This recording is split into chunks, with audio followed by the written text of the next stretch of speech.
Jordan is a senior ecologist in the U.S. EPA's Office of Research and Development. Her research focuses on frameworks and methods for assessing the vulnerabilities and resilience of aquatic systems to climate change, developing climate-smart adaptation responses, and translating scientific results to support adaptive decision-making. Jordan. Perfect. Thank you so much, Anna. Awesome. So hi, everybody again. In this talk, we're going to move on from assessing wetland vulnerabilities to thinking about how to use the results to inform more adaptive management decisions and intervention designs. So we just learned in the last talk that the concept of vulnerability itself depends on the management target. So we're going to zoom in on the management target of high marsh as nesting habitat for the salt marsh sparrow. We're going to use the results that Anna just provided to think about cross-site management implications for salt marsh sparrow nesting habitat. First, from the perspective of sea level rise alone, then sea level rise plus storm surge, and then adding in condition. And then we'll look more closely at a finer scale at within site management implications. So we're focusing on high marsh habitat for salt marsh sparrows. Many of you folks on the phone know that these sparrows are highly vulnerable. They breed in the high marsh and have a very narrow window of opportunity to lay their eggs and raise their young before the nests are likely to be flooded by extreme high tides. And so loss of high marsh acreage increases this probability. That's because with less marsh acreage, not only will there be less habitat to support the population in general, but some birds might be forced into suboptimal habitats, including areas that are becoming more prone to flooding.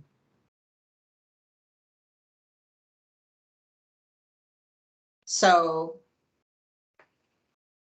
thinking first about sea level rise and cross-site management implications, we're assuming that all high marsh areas are potential habitat.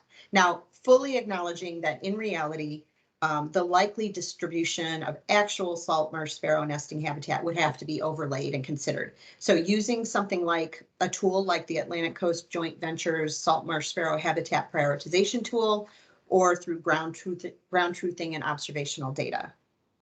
But for the purposes of this little analysis, we're going to take it that the general goal is to protect, restore, and or facilitate landward migration of high marsh as much as possible. So we're looking first at the results of our SLAM modeling, and we're looking at our different sites in the lower Delaware Bay out to 2050. And there's a couple ways you could go with your thinking. Could start by saying, okay, why don't we focus on the most vulnerable sites? And we could ask, why are the most vulnerable sites so vulnerable? What are the characteristics that are making them so vulnerable? And what interventions could reduce or reverse those losses? So in the case of broadkill and dividing, which are showing the greatest projected losses, could thin layer placement be used and designed in a way that it would be sufficient and effective at counteracting those effects? Or some other techniques? The other way you could go is you could say, no, let's focus on the stable sites. So why are the least vulnerable sites stable or even gaining? And then what interventions could preserve that stability and even help boost the gains? So in the case of St. Jones and Dennis, could special protections and preservation of migration corridors be designed in a way that would really encourage their migration and continued growth? So those seem like some logical things to think about, and that's all well and good. But what about longer term versus shorter term horizons for planning? Well, it turns out that longer term tipping points can be very important. And in fact, by 2100, there is a huge reversal in the status between Dennis and Broadkill. If you start by looking at Dennis, it is one of the two sites at 2050 that is actually gaining. But by 2100, blam, a huge crash. And if you look to the right at the table, you can see that crash from, well over 9,000 acres to under 3,000 acres. Meanwhile, here is Broadkill in 2050, and it's one of the sites that's losing. But by 2100, it has actually been it shows as being the most stable of all the sites. So again, if you look to the right at the table, you can see that by 2100, Broadkill is got almost as much high marsh acreage left as Dennis. So what do we make of this? What are the implications of this for our planning? Do you want to plan for the long term now? Plan as if you're headed toward 2100? Or do you go with the 2050 projections, hold the line with your sites as long as you can, and then have a plan to switch to another management plan later when and if these tipping points really occur? Both are valid approaches. But let's move on now to adding consideration of storm surge. So now we're adding here to the right our hurricane strikes and our inundation depths. So here we see storm surge is episodic and inundation is extensive, but it is variable. Broadkill and Dividing have the highest vulnerability to storms, but in different ways. So Broadkill has the most hurricane strikes and the relative lowest inundation depths, although this is pretty significant still, while Dividing has the least number of strikes and the highest inundation depth. So what's worse, number of strikes or inundation depth? We really do not know enough about the long-term effects of these things, but I can say that according to a recent report by the Army Corps of Engineers last fall, we are seeing more and more information come out showing that inundation depth and duration do have significant long-term implications for soil chemistry, quality, erosion, and differential effects on plant species. But right now, we don't have a lot of detail to go by, so we can really only think about it in a general way.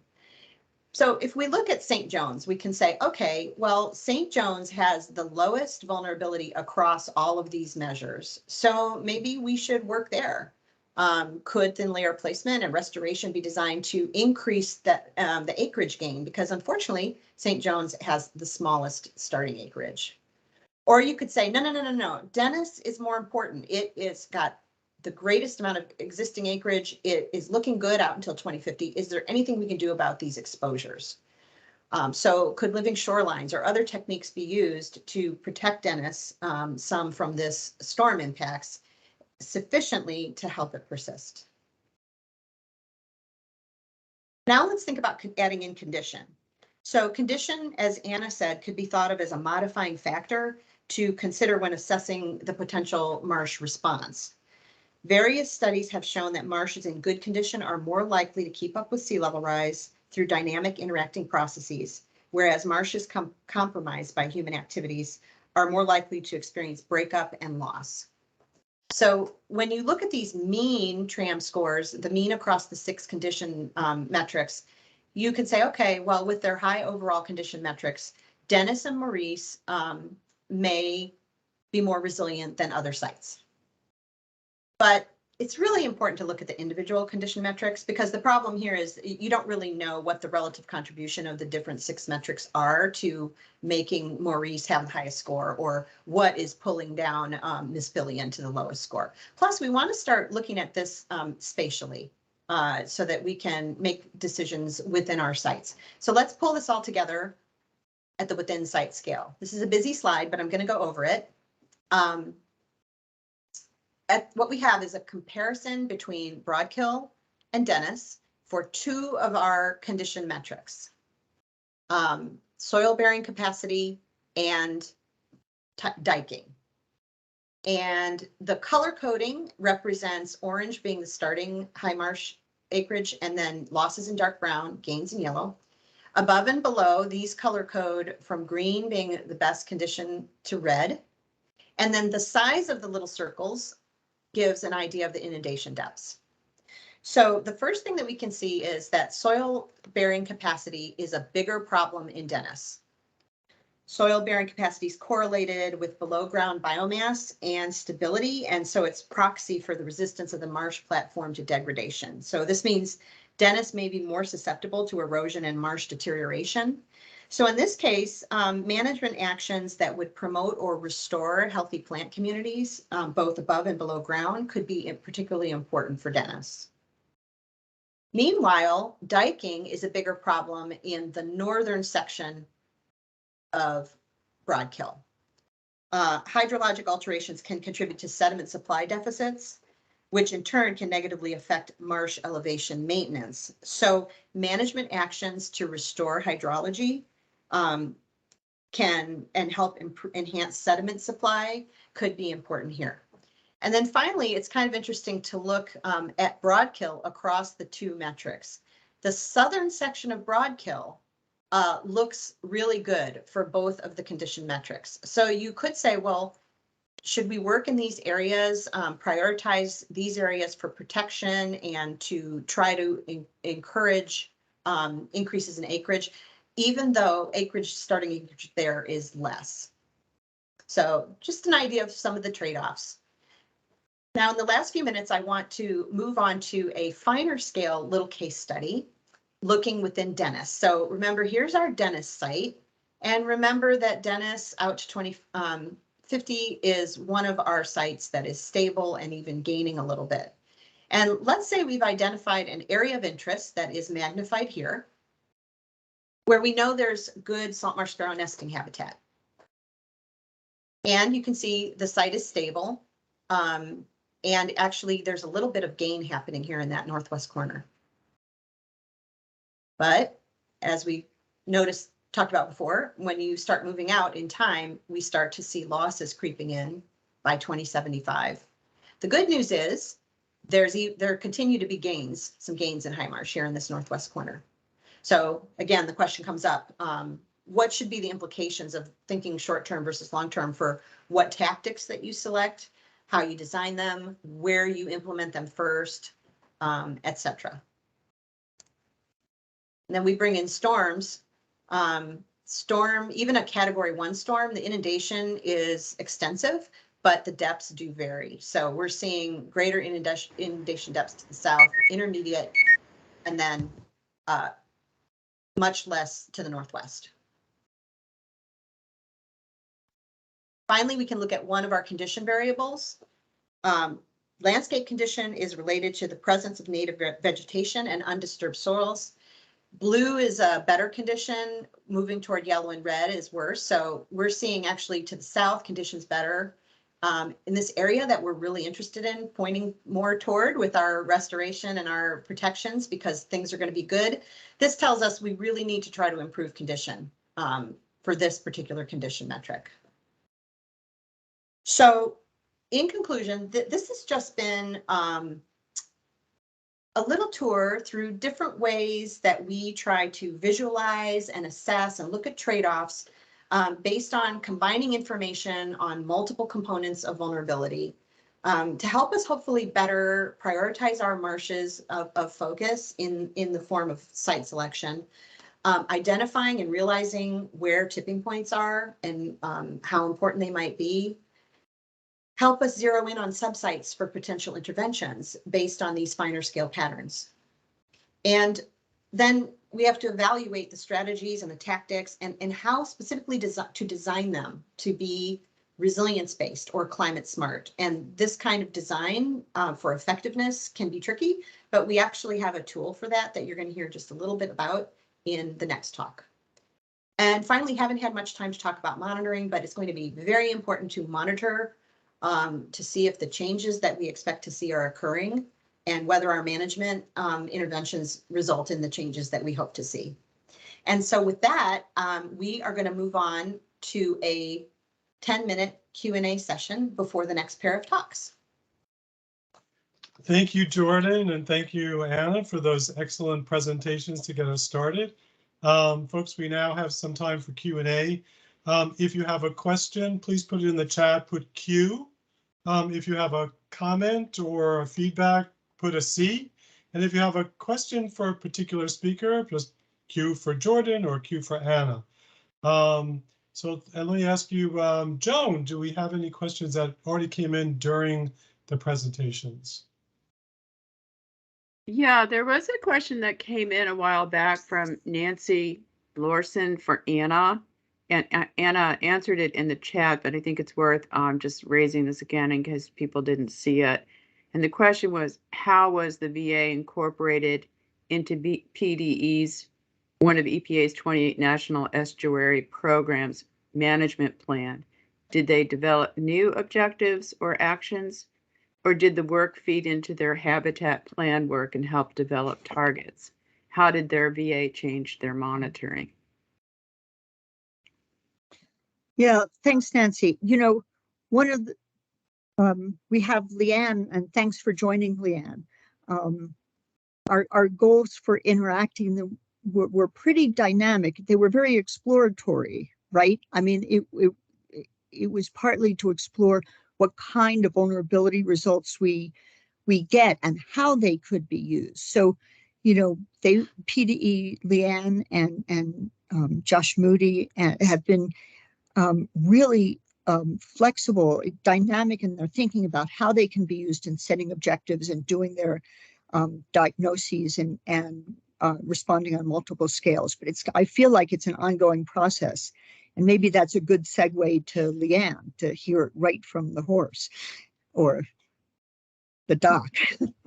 Now you know I like horses. So I think when I heard management, I just want to, we don't do active management at PDE.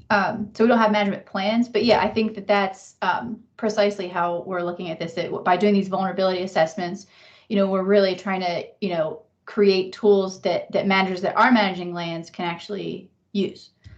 So I don't really have much more to that. I think that was a beautiful summary, Anna. Thanks. So, Joan, are you seeing any other questions in the chat? I don't see any. Okay, here comes one from Zafer. Apologize for pronunciation. Daphne. The question is, did you consider marsh growth or possible spatial variability in marsh growth when considering the impact from SLR?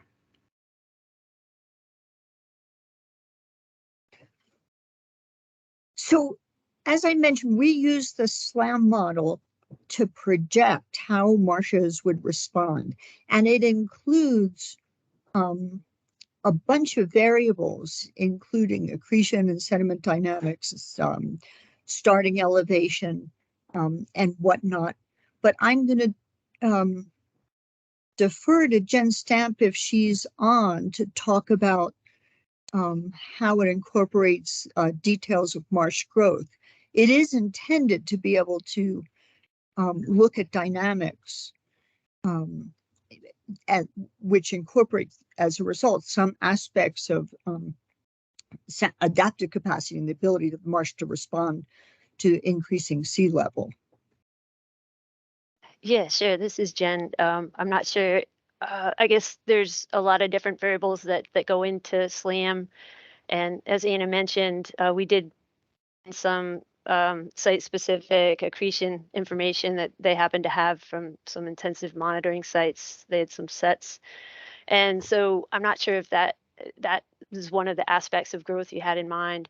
But we were just, you know, with SLAM, it looks at inundation depths and projections for how that will change over time under these different sea level rise scenarios that we selected. And so I guess depending on what type of marsh, if it's the high or low marsh, you're thinking of some, you know, the low marsh was growing or expanding, and then the high marsh was losing out generally, or that was kind of the overriding pattern. But in terms of getting into the weeds further, and like there's growth maybe of different types of vegetation or plant growth, there's kind of aspects to biomass that we didn't plug into SLAM. So I don't know, it's kind of you're balancing the data you have that's available. And anyway, I'm not sure I answered your question adequately, but feel free to follow up with us and I'd be happy to try and help. But one thing, unless there's another question immediately, and just interrupt Joe if there is, or Joan, the scale, the other aspect of the question you asked, it is kind of a scale question on spatial variability and growth that you can get down to a small marsh site and think about the patchiness and growth and response, and that can become important when you're trying to think of adaptive responses. Probably isn't really captured in something like SLAM, and it kind of brings up the issue of how what you have available to you to measure responses or project them, estimate them one way or another, you know, based on the exposures that you're most concerned about and how that links to your adaptation decision making. So it's a very good question and partly unanswered there in terms of, you know, how practical it is to look at a very small scale or a very or much larger scale. I guess that would partly be determined based on whether you're doing siting or whether you're really looking at a vulnerability to look in more detail at how to address a very local problem, Thanks, Anna. in my view. Oh, Jordan, please. Oh, I was just going to say, I think we have time for maybe one more question before we move on. And folks, if we don't get to all of your questions, you know, don't hesitate to still put them in the chat.